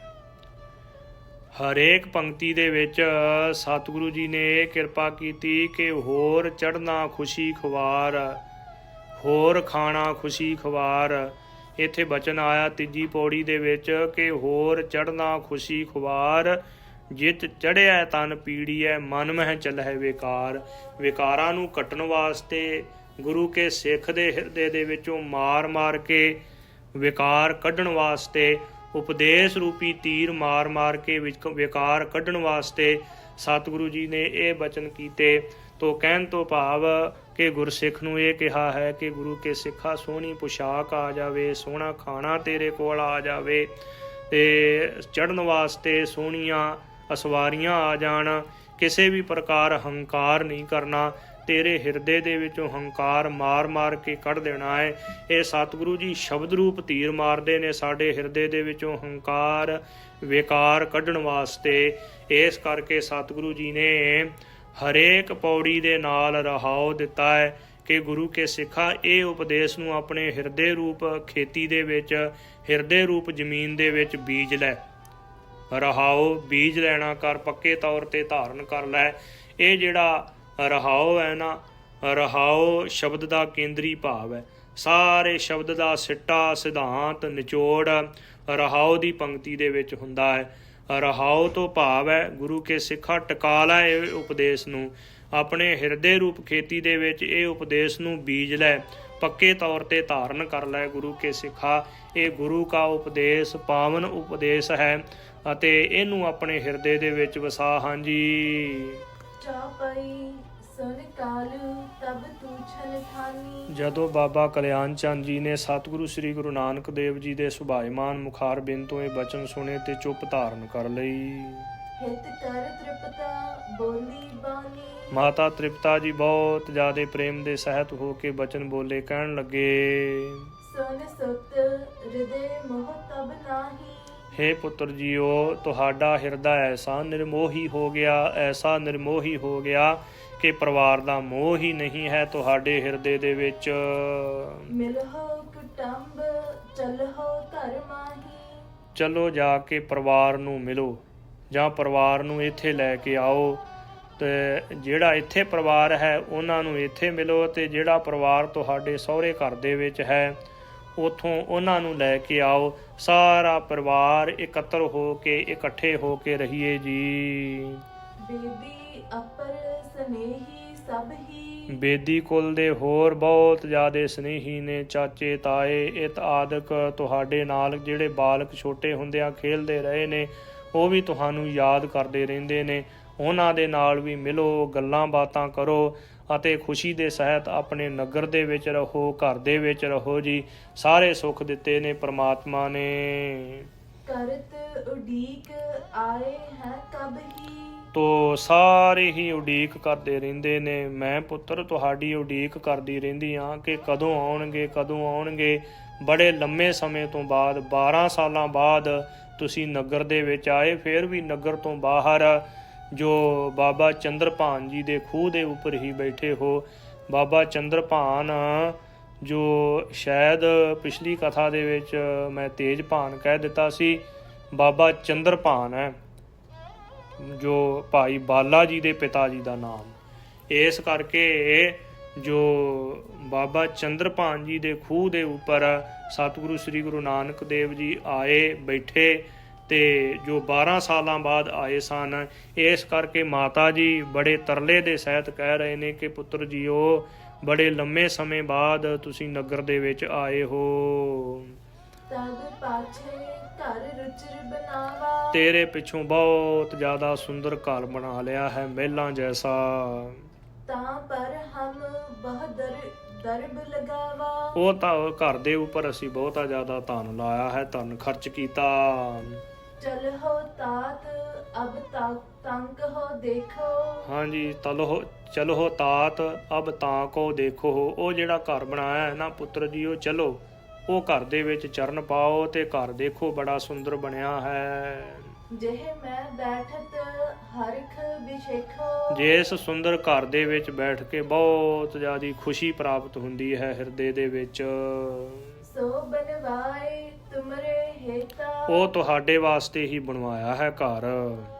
ਸੁਨ ਬੋਲੇ ਪ੍ਰਭ ਕਿਰਪਾ ਨਿਕੇਤਾ, ਕਿਰਪਾ ਦੇ ਘਰ ਸਤਿਗੁਰੂ ਸ੍ਰੀ ਗੁਰੂ ਨਾਨਕ ਦੇਵ ਜੀ ਮਹਾਰਾਜ ਕਿਰਪਾ ਕਰਕੇ ਬਚਨ ਬੋਲੇ, ਕਹਿਣ ਲੱਗੇ ਨੇ ਘਰ ਮੰਦਰ ਖੁਸ਼ੀ ਨਾਮ ਕੀ ਨਦਰ ਤੇਰੀ ਪਰਵਾਰ, ਕਹਿਣ ਲੱਗੇ ਕਿ ਮਾਤਾ ਜੀਓ ਕੱਚੇ ਤੇ ਪੱਕੇ ਘਰ ਨੇ ਨਾ ਜਿਹੜੇ, ਉਹ ਪ੍ਰਮਾਤਮਾ ਵਾਹਿਗੁਰੂ ਜੀ ਦੇ ਨਾਮ ਦੀ ਖੁਸ਼ੀ ਹੀ ਹੈ। ਪ੍ਰਮਾਤਮਾ ਨੇ ਖੁਸ਼ ਹੋ ਕੇ ਸਾਡੇ ਹਿਰਦੇ ਦੇ ਵਿੱਚ ਵਾਹਿਗੁਰੂ ਨੇ ਨਾਮ ਦੀ ਦਾਤ ਦੇ ਦਿੱਤੀ ਹੈ ਨਾ। ਵਾਹਿਗੁਰੂ ਦੇ ਨਾਮ ਦੀ ਦਾਤ ਜਿਹੜੀ ਹੈ ਉਹ ਪ੍ਰਮਾਤਮਾ ਵਾਹਿਗੁਰੂ ਜੀ ਦੇ ਨਾਮ ਰੂਪ ਚਰਨਾਂ ਦੇ ਨਾਲ ਸਾਡੀ ਚਿੱਤ ਬਿਰਤੀ ਜੁੜੀ ਹੋਈ ਹੈ, ਉਹ ਹੀ ਘਰ ਹੈ ਸਾਡਾ। ਕੱਚੇ ਤੇ ਪੱਕੇ ਘਰ ਸਾਡੇ ਉਹ ਹੀ ਹਨ। ਪ੍ਰਮਾਤਮਾ ਨੇ ਨਾਮ ਦੀ ਖੁਸ਼ੀ ਬਖਸ਼ ਦਿੱਤੀ ਹੈ। ਤੋ ਨਾਮ ਦੀ ਦਾਤ ਸਭ ਤੋਂ ਵੱਡੀ ਹੈ। ਜਿਹਨੂੰ ਨਾਮ ਪ੍ਰਾਪਤ ਹੋ ਗਿਆ ਨਾ, ਉਹਦੇ ਹਿਰਦੇ ਦੇ ਵਿੱਚ ਸਾਰੀਆਂ ਖੁਸ਼ੀਆਂ ਬਖਸ਼ ਦਿੱਤੀਆਂ ਨੇ ਪ੍ਰਮਾਤਮਾ ਵਾਹਿਗੁਰੂ ਨੇ। ਇਹੋ ਹੀ ਸਾਡੇ ਪ੍ਰਮਾਤਮਾ ਵਾਹਿਗੁਰੂ ਜੀ ਦੇ ਅੱਗੇ ਬੇਨਤੀ ਹੈ ਕਿ ਪ੍ਰਮਾਤਮਾ ਵਾਹਿਗੁਰੂ ਜੀ ਉਹ ਨਦਰ ਤੇਰੀ ਪਰਵਾਰ, ਤੇਰੀ ਜਿਹੜੀ ਮਿਹਰ ਦੀ ਨਿਗਾਹ ਹੈ ਨਾ, ਉਹ ਹੀ ਪ੍ਰਮਾਤਮਾ ਵਾਹਿਗੁਰੂ ਜੀ ਉਹ ਸਾਡਾ ਸ਼ੁਭ ਗੁਣਾ ਰੂਪ ਪਰਿਵਾਰ ਹੈ। ਹੁਕਮ ਸੋਈ ਤੁਧ ਭਾਵਸੀ, ਹੋਰ ਆਖਣ ਬਹੁਤ ਅਪਾਰ, ਜੋ ਚੰਗੇ ਮਹਿਲਾਂ ਦੇ ਵਿੱਚ ਚੰਗੇ ਘਰ ਦੇ ਵਿੱਚ ਬੈਠ ਕੇ ਨੌਕਰਾਂ ਨੂੰ ਹੁਕਮ ਦੇਣਾ। ਸਤਿਗੁਰੂ ਜੀ ਕਹਿੰਦੇ ਕਿ ਪ੍ਰਭੂ ਪਰਮਾਤਮਾ ਵਾਹਿਗੁਰੂ ਜੀ ਦਾ ਜਿਹੜਾ ਪ੍ਰਭੂ ਹੈ ਪ੍ਰਮਾਤਮਾ ਵਾਹਿਗੁਰੂ ਜੀ ਉਹ ਜਿਹੜਾ ਤੈਨੂੰ ਪਿੱਛੇ ਭਾਉਂਦਾ ਸੀ ਅਤੇ ਹੁਣ ਭਾਉਂਦਾ ਹੈ, ਅੱਗੇ ਆਉਣ ਵਾਲੇ ਸਮੇਂ ਦੇ ਵਿੱਚ ਭਾਵੇਗਾ, ਚੰਗਾ ਲੱਗੇਗਾ, ਉਹ ਹੀ ਹੁਕਮ ਕਰਨਾ। ਪ੍ਰਮਾਤਮਾ ਵਾਹਿਗੁਰੂ ਜੀ ਉਹ ਜਿਹੜਾ ਤੇਰਾ ਹੁਕਮ ਹੈ ਨਾ, ਉਹ ਸਾਨੂੰ ਭਾਉਂਦਾ ਹੈ, ਉਹ ਚੰਗਾ ਲੱਗਦਾ ਹੈ। ਆਪ ਜੀ ਦੇ ਹੁਕਮ ਨੂੰ ਅਸੀਂ ਮੰਨਦੇ ਰਹੀਏ। ਹੋਰ ਹੰਕਾਰ ਦੇ ਸਹਿਤ ਨੌਕਰਾਂ ਦੇ ਉੱਪਰ, ਚਾਕਰਾਂ ਦੇ ਉੱਪਰ, ਜੋ ਛੋਟਿਆਂ ਦੇ ਉੱਪਰ ਜਿਹੜਾ ਹੁਕਮ ਕਰਨਾ ਹੈ ਨਾ, ਉਹ ਸਾਨੂੰ ਪਸੰਦ ਨਹੀਂ ਹੈ, ਉਹ ਸਾਨੂੰ ਚੰਗਾ ਨਹੀਂ ਲੱਗਦਾ। ਜੋ ਪਰਮੇਸ਼ਰ ਦਾ ਬਹੁਤਾ ਜ਼ਿਆਦਾ ਆਖਣਾ, ਕਹਿਣ ਤੋਂ ਭਾਵ ਕਿ ਪ੍ਰਮਾਤਮਾ ਦੀ ਵਡਿਆਈ ਦੇ ਵਿੱਚ ਹੋਰ ਬਹੁਤੇ ਜ਼ਿਆਦਾ ਬਚਨ ਕਹਿਣੇ, ਉਹਦਾ ਅੰਤ ਪਾਉਣ ਵਾਸਤੇ ਤੁਰਨਾ, ਉਹ ਵੀ ਕਿਹਾ ਨਹੀਂ ਜਾ ਸਕਦਾ। ਹੋਰ ਆਖਣ ਬਹੁਤ ਅਪਾਰ, ਪਰਮਾਤਮਾ ਦੇ ਸੰਬੰਧ ਦੇ ਵਿੱਚ, ਪਰਮਾਤਮਾ ਦੀ ਵਡਿਆਈ ਦੇ ਵਿੱਚ ਹੋਰ ਆਖਣਾ ਅਤੇ ਅੰਤ ਪਾਉਣ ਵਾਸਤੇ ਯਤਨ ਕਰਨਾ। ਸਤਿਗੁਰੂ ਜੀ ਕਹਿੰਦੇ ਨੇ ਕਿ ਆਖਣ ਬਹੁਤ ਅਪਾਰ ਪਾਰਾਵਾਰ ਤੋਂ ਰਹਿਤ ਹੈ। ਪਰਮਾਤਮਾ ਵਾਹਿਗੁਰੂ ਅੰਤ ਨਾ ਅੰਤਾ ਸਦਾ ਬੇਅੰਤਾ, ਕਹੋ ਨਾਨਕ ਉੱਚੋ ਉੱਚਾ, ਉੱਚਿਆਂ ਤੋਂ ਉੱਚਾ ਹੈ ਪਰਮਾਤਮਾ ਵਾਹਿਗੁਰੂ। ਉਹਦੇ ਗੁਣਾਂ ਦਾ ਅੰਤ ਪਾਰਾਵਾਰ ਨਹੀਂ ਪਾਇਆ ਜਾ ਸਕਦਾ। ਬੇਅੰਤ ਨੇ ਉਹਦੇ ਗੁਣ। ਭਾਵੇਂ ਅਸੀਂ ਪ੍ਰਮਾਤਮਾ ਦੀ ਭਗਤੀ ਕਰਦੇ ਹਾਂ, ਨਾਮ ਜਪਦੇ ਹਾਂ, ਬੰਦਗੀ ਕਰਦੇ ਹਾਂ, ਪਰ ਪ੍ਰਮਾਤਮਾ ਵਾਹਿਗੁਰੂ ਜੀ ਦਾ ਅੰਤ ਪਾਰਾਵਾਰ ਨਹੀਂ ਪਾ ਸਕਦੇ। ਜੋ ਮਾਝ ਕੀ ਵਾਰ ਦੇ ਵਿੱਚ ਸਤਿਗੁਰੂ ਜੀ ਨੇ ਬਚਨ ਕੀਤੇ ਨੇ ਕਿ ਪ੍ਰਮਾਤਮਾ ਵਾਹਿਗੁਰੂ ਦਾ ਅੰਤ ਪਾਰਾਵਾਰ ਕਿਸੇ ਪ੍ਰਕਾਰ ਵੀ ਨਹੀਂ ਪਾਇਆ ਜਾ ਸਕਦਾ। ਜੇ ਅਸੀਂ ਪਹਿਰਾ ਅਗਨ ਹਿਵੈ ਘਰ ਬਾਧਾ, ਭੋਜਨ ਸਾਰ ਕਰਾਈ, ਅੱਗ ਦੇ ਕੱਪੜੇ ਪਹਿਨ ਲਈਏ, ਪਹਿਰਾ ਅਗਨ ਹਿਵੈ ਘਰ ਬਾਧਾ, ਬਰਫ਼ ਦੇ ਵਿੱਚ ਘਰ ਬਣਾ ਲਈਏ, ਪਹਿਰਾ ਅਗਨ ਹਿਵੈ ਘਰ ਬਾਧਾ, ਭੋਜਨ ਸਾਰ ਕਰਾਈ, ਭੋਜਨ ਲੋਹੇ ਦਾ ਭੋਜਨ ਕਰੀਏ, ਸਾਰ ਸੋਨੇ ਨੂੰ ਵੀ ਕਹਿੰਦੇ ਨੇ, ਤੇ ਲੋਹੇ ਦਾ ਭੋਜਨ ਕਰੀਏ। ਲੋਹੇ ਦਾ ਭੋਜਨ ਕਰੀਏ। ਪਹਿਰਾ ਅਗਨ ਹਿਵੈ ਘਰ ਬਾਧਾ ਭੋਜਨ ਸਾਰ ਕਰਾਈ। ਧਰ ਤਾਰਾ ਜੀ ਅੰਬਰ ਤੋਲੀ, ਜੋ 4 ਮਾਸੇ ਦਾ ਵੱਟਾ ਪਾ ਕੇ ਤੇ ਧਰਤੀ ਤੇ ਅੰਬਰ ਨੂੰ, ਧਰਤੀ ਤੇ ਆਕਾਸ਼ ਨੂੰ ਤੋਲ ਲਈਏ। ਧਰ ਤਾਰਾ ਜੀ ਅੰਬਰ ਤੋਲੀ, ਪਿੱਛੇ ਟੰਕ ਚੜਾਈ। ਏਵਦ ਵਦਾ ਮਾਵਾ ਨਾਹੀ, ਇੰਨਾ ਵੱਧ ਜਾਈਏ ਕਿ ਆਕਾਸ਼, ਧਰਤੀ ਤੋਂ ਲੈ ਕੇ ਆਕਾਸ਼ ਤੱਕ ਪੂਰੇ ਨਾ ਆਈਏ। ਏਵਡ ਵਦਾ ਮਾਵਾ ਨਾਹੀ, ਸਭ ਸੈ ਨੱਥ ਚਲਾਈ। ਸਾਰੀ ਸ੍ਰਿਸ਼ਟੀ ਦੇ ਜੀਵਾਂ ਨੂੰ ਨੱਥ ਪਾ ਕੇ ਚਲਾ ਲਈਏ। ਜੀਵਾਂ ਦੀ ਤਾਂ ਕਿਹੜੀ ਗੱਲ, ਜਿਹੜੇ ਦੇਵੀ ਦੇਵਤੇ ਨੇ ਉਹਨਾਂ ਨੂੰ ਵੀ ਆਪਣੇ ਹੁਕਮ ਦੇ ਵਿੱਚ ਚਲਾ ਲਈਏ। ਏਵਡ ਵਦਾ ਮਾਵਾ ਨਾਹੀ, ਸਭ ਸੈ ਨੱਥ ਚਲਾਈ। ਏਤਾ ਤਾਣ ਹੋਵੇ ਮਨ ਅੰਦਰ, ਸਾਡੇ ਮਨ ਦੇ ਅੰਦਰ, ਸਾਡੇ ਅੰਦਰ ਇੰਨਾ ਤਾਣ ਹੋਵੇ, ਇੰਨੀ ਤਾਕਤ ਹੋਵੇ। ਏਤਾ ਤਾਣ ਹੋਵੇ ਮਨ ਅੰਦਰ, ਕਰੀ ਭੇ ਆਪ ਕਰਾਈ। ਜੇ ਹੁਕਮ ਕਿਸੇ ਨੂੰ ਕਰੀਏ ਕਿ ਫਲਾਨਿਆਂ ਤੂੰ ਫਲਾਨਾ ਕੰਮ ਕਰ ਦੇ, ਵੱਡੇ ਤੋਂ ਵੱਡਾ ਕੰਮ ਕਿਸੇ ਨੂੰ ਹੁਕਮ ਦੇ ਕੇ ਕਰਾ ਲਈਏ। ਭੇ ਆਪ ਕਰਾਈ, ਆਪ ਕਰੀਏ ਤੇ ਦੂਜਿਆਂ ਪਾਸੋਂ ਵੀ ਕਰਾ ਲਈਏ। ਏਤਾ ਤਾਣ ਹੋਵੇ ਮਨ ਅੰਦਰ, ਕਰੀ ਭੇ ਆਖ ਕਰਾਈ। ਤੋ ਜੇਵੜ ਸਾਹਿਬ ਤੇਵੜ ਦਾਤੀ, ਦੇ ਕਰਾ ਰਜਾਈ। ਜਿੱਡੀਆਂ ਵੱਡੀਆਂ ਦਾਤਾਂ ਸਾਹਿਬ ਮਾਲਕ ਦੀਆਂ ਨੇ, ਓਡੀਆਂ ਵੱਡੀਆਂ ਦਾਤਾਂ ਸਾਡੇ ਕੋਲ ਹੋਣ, ਸ਼ਕਤੀਆਂ ਹੋਣ। ਇਹ ਜੇਵੜ ਸਾਹਿਬ ਤੇਵੜ ਦਾਤੀ, ਦੇ ਕਰੇ ਰਜਾਈ। ਤੋ ਸਤਿਗੁਰੂ ਜੀ ਨੇ ਅਖੀਰ ਦੇ ਵਿੱਚ ਬਚਨ ਕੀਤੇ ਨੇ ਕਿ ਪ੍ਰਮਾਤਮਾ ਵਾਹਿਗੁਰੂ ਜੀ ਦਾ ਜਿਹੜਾ ਨਾਮ ਹੈ ਨਾ, ਨਾਮ ਤੋਂ ਬਿਨਾਂ ਜੋ ਸਾਰੇ ਜਿੰਨੇ ਕਰਮ ਨੇ ਜਾਂ ਜਿੰਨੀਆਂ ਵੀ ਤਾਕਤਾਂ ਨੇ ਉਹ ਵਿਅਰਥ ਨੇ। ਇਸ ਕਰਕੇ ਏਤਾ ਤਾਣ ਹੋਵੇ ਮਨ ਅੰਦਰ, ਕਰੀ ਭੇ ਆਪ ਕਰਾਈ। ਜੇਵੜ ਸਾਹਿਬ ਤੇਵੜ ਦਾਤੀ, ਦੇ ਕਰੇ ਰਜਾਈ। ਤੋ ਅਖੀਰਲੀ ਪੰਕਤੀ ਦੇ ਵਿੱਚ ਸਤਿਗੁਰੂ ਜੀ ਨੇ ਬਚਨ ਕਹੇ ਕਿ ਪ੍ਰਮਾਤਮਾ ਜੈਸੀਆਂ ਦਾਤਾਂ ਹੋਣ, ਉਹਦੇ ਜੈਸੀਆਂ ਤਾਕਤਾਂ ਹੋਣ, ਪਰ ਪ੍ਰਮਾਤਮਾ ਵਾਹਿਗੁਰੂ ਜੀ ਦੇ ਨਾਮ ਤੋਂ ਬਿਨਾਂ ਜੀਵਨ ਵਿਅਰਥ ਹੈ। ਇੰਨੀਆਂ ਤਾਕਤਾਂ ਪ੍ਰਾਪਤ ਕਰਕੇ ਵੀ ਜੇ ਪ੍ਰਮਾਤਮਾ ਦੇ ਨਾਮ ਦੇ ਨਾਲ ਪ੍ਰੇਮ ਨਹੀਂ ਹੈ ਤੇ ਫਿਰ ਸਭ ਕੁਝ ਵਿਅਰਥ ਹੈ, ਕਿਸੇ ਵੀ ਕੰਮ ਨਹੀਂ। ਇਸ ਕਰਕੇ ਸਤਿਗੁਰੂ ਜੀ ਬਚਨ ਕਰਦੇ ਨੇ ਕਿ ਹੋਰ ਆਖਣ ਬਹੁਤ ਅਪਾਰ, ਪ੍ਰਮਾਤਮਾ ਵਾਹਿਗੁਰੂ ਜੀ ਦੇ ਨਾਮ ਤੋਂ ਬਿਨਾਂ ਜੋ ਹੋਰ ਆਖਣਾ ਤੇ ਜਾਂ ਪਾਰਾਵਾਰ ਤੋਂ ਰਹਿਤ ਪ੍ਰਮਾਤਮਾ ਵਾਹਿਗੁਰੂ ਜੀ ਦੀ ਵਡਿਆਈ ਨੂੰ, ਨਾਮ ਨੂੰ, ਉਹਦੇ ਜਸ ਨੂੰ ਉਚਾਰਨ ਕਰਨ ਦਾ ਯਤਨ ਕਰਨਾ। ਸਤਿਗੁਰੂ ਜੀ ਬਚਨ ਕਰਦੇ ਨੇ ਕਿ ਅੰਤ ਕੋ ਚਾਹਨ ਜੋ ਗਏ, ਸੇ ਆਏ ਅੰਤ ਗਵਾਏ। ਜਿਹੜੇ ਅੰਤ ਚਾਹਣ ਵਾਸਤੇ ਤੁਰੇ ਸਨ ਉਹਨਾਂ ਦਾ ਆਪਣਾ ਅੰਤ ਹੋ ਗਿਆ, ਪਰ ਪ੍ਰਮਾਤਮਾ ਦਾ ਅੰਤ ਪਾਰਾਵਾਰ ਕੋਈ ਨਹੀਂ ਪਾ ਸਕਿਆ। ਇਸ ਕਰਕੇ ਅੰਤ ਨਾ ਅੰਤਾ ਸਦਾ ਬੇਅੰਤਾ, ਕਹੋ ਨਾਨਕ ਉੱਚੋ ਉੱਚਾ। ਨਾਨਕ ਸੱਚਾ ਪਾਤਸ਼ਾਹੋ, ਪੂਛ ਨ ਕਰ ਵਿਚਾਰ। ਸਤਿਗੁਰੂ ਜੀ ਬਚਨ ਕਰਦੇ ਨੇ ਕਿ ਉਹ ਅਕਾਲ ਪੁਰਖ ਪਰਮੇਸ਼ਰ ਵਾਹਿਗੁਰੂ ਸਾਰੀ ਦੁਨੀਆ ਦਾ ਪਾਤਸ਼ਾਹ ਹੈ, ਅਕਾਲ ਪੁਰਖ ਹੈ। ਹੋਰ ਸਭ ਝੂਠੇ ਪਾਤਸ਼ਾਹ ਨੇ, ਇੱਕ ਵਾਹਿਗੁਰੂ ਅਕਾਲ ਪੁਰਖ ਪਰਮੇਸ਼ਰ ਵਾਹਿਗੁਰੂ ਹੀ ਸੱਚਾ ਪਾਤਸ਼ਾਹ ਹੈ। ਭਾਵ ਨਿਰਣਾ ਇਹ ਹੈ ਕਿ ਉਹ ਪ੍ਰਮਾਤਮਾ ਵਾਹਿਗੁਰੂ ਸੁਤੰਤਰ ਹੈ, ਸੱਚਾ ਪਾਤਸ਼ਾਹ ਹੈ। ਇਸੇ ਕਰਕੇ ਜਦੋਂ ਵੀ ਉਹ ਪ੍ਰਮਾਤਮਾ ਵਾਹਿਗੁਰੂ ਜੀ ਨੇ ਕੋਈ ਭਾਣਾ ਵਰਤਾਉਣਾ ਹੋਵੇ, ਕੁਝ ਕੌਤਕ ਕਰਨਾ ਹੋਵੇ, ਬੀਓ ਪੂਛ ਨਾ ਮਸਲਤ ਧਰੈ, ਹੋਰ ਕਿਸੇ ਨੂੰ ਪੁੱਛਦਾ ਨਹੀਂ ਹੈ, ਨਾ ਕਿਸੇ ਦੀ ਸਲਾਹ ਲੈਂਦਾ ਹੈ। ਜੋ ਕਿਛ ਕਰੈ ਸੋ ਆਪੇ ਕਰੈ, ਆਪੇ ਹੀ ਸਾਰੇ ਕਾਰਜਾਂ ਨੂੰ ਕਰਦਾ ਹੈ ਉਹ ਪ੍ਰਮਾਤਮਾ ਵਾਹਿਗੁਰੂ। ਇਸ ਕਰਕੇ ਸਤਿਗੁਰੂ ਜੀ ਹਾਂਜੀ ਅੱਗੇ ਬਚਨ ਕਰਦੇ ਨੇ, ਬਾਬਾ ਹੋਰ ਸੋਹਣਾ ਖੁਸ਼ੀ ਖੁਆਰ। ਸੋਹਣੇ ਮੰਦਰਾਂ ਤੇ ਸੋਹਣੇ ਮੰਦਰਾਂ ਦੇ ਵਿੱਚ ਦੁੱਧ ਚਿੱਟੀਆਂ ਸੇਜਾਂ ਦੇ ਉੱਪਰ ਸੌਣਾ, ਤੋ ਸੇਜਾਂ ਦੇ ਉੱਪਰ ਸੌਣਾ, ਮੰਦਰਾਂ ਦੇ ਵਿੱਚ ਸੌਣ ਦੀ ਖੁਸ਼ੀ ਪ੍ਰਾਪਤ ਹੋਣੀ, ਇਹ ਪ੍ਰਮਾਤਮਾ ਦੇ ਨਾਮ ਨੂੰ ਭੁੱਲ ਕੇ ਖੁਆਰ ਹੋਣ ਵਾਲੀ ਹੀ ਗੱਲ ਹੈ। ਦੁੱਖ ਹੀ ਪ੍ਰਤੀਤ ਹੁੰਦਾ। ਜਿਵੇਂ ਇੱਕ ਗੋਲੀ ਨੇ ਸੇਜ ਸਜਾਈ, ਰਾਜੇ ਦੀ ਸੇਜ ਸਜਾਈ, ਰਾਜੇ ਜਾਂ ਰਾਣੀ ਦੀ ਸੇਜ ਸਜਾਈ, ਤੇ ਰਾਣੀ ਨੂੰ ਕੰਮ ਕਰਦਿਆਂ ਹੋਇਆਂ ਬਹੁਤਾ ਸਮਾਂ ਹੋ ਗਿਆ ਸੀ ਤੇ ਉਹਨੇ ਇਹ ਸੋਚਿਆ ਕਿ ਚਲੋ ਥੋੜ੍ਹਾ ਚਿਰ ਪੈ ਕੇ ਦੇਖੀਏ ਸੇਜ ਦੇ ਉੱਪਰ। ਥੱਕੀ ਬਹੁਤੀ ਜ਼ਿਆਦਾ ਸੀ, ਨੀਂਦ ਆ ਗਈ ਤੇ ਉਧਰੋਂ ਰਾਣੀ ਆ ਗਈ। ਰਾਣੀ ਕਹਿਣ ਲੱਗੀ ਕਿ ਜੋ ਰਾਜੇ ਦੀ ਸੇਜ ਦੇ ਉੱਪਰ ਤੂੰ ਕਿਵੇਂ ਸੁੱਤੀ ਹੈ, ਜੋ ਛਾਂਟਾ ਲੈ ਕੇ ਤੇ ਬਹੁਤ ਜ਼ਿਆਦਾ ਮਾਰਿਆ ਉਹਨੂੰ। ਜਦੋਂ ਕੁੱਟ ਪਈ ਤੇ ਉਹ ਗੋਲੀ ਕਦੇ ਹੱਸਣ ਲੱਗ ਪਵੇ, ਕਦੇ ਰੋਣ ਲੱਗ ਪਵੇ। ਜੋ ਰਾਣੀ ਨੇ ਪੁੱਛਿਆ ਕਿ ਇਹ ਕੀ ਕਾਰਨ ਹੈ? ਰੋਂਦੀ ਤਾਂ ਤੂੰ ਇਸ ਕਰਕੇ ਹੈ ਕਿ ਤੈਨੂੰ ਮਾਰ ਪਈ ਹੈ, ਤੇ ਹੱਸਦੀ ਕਿਸ ਕਰਕੇ ਹੈ? ਜੋ ਗੋਲੀ ਕਹਿਣ ਲੱਗੀ ਕਿ ਰਾਜਨ ਰਾਣੀ ਮੇਰੀ ਗੱਲ ਧਿਆਨ ਦੇ ਸਹਿਤ ਸੁਣੋ। ਦੇਖੋ, ਮੈਂ ਤੁਹਾਡੇ ਦਰਬਾਰ ਦੇ ਵਿੱਚ ਸੇਵਾ ਬੜੇ ਚਿਰ ਦੀ ਕਰਦੀ ਹਾਂ। ਫੁੱਲ ਸੋਹਣੇ ਸੋਹਣੇ ਲਿਆ ਕੇ ਤੁਹਾਡੀ ਸੇਜਾਂ ਦੇ ਉੱਪਰ ਵਿਛਾਉਂਦੀ ਹਾਂ, ਸੁੰਦਰ ਦੁੱਧ ਚਿੱਟੀ ਸੇਜਾਂ ਦੇ ਉੱਪਰ।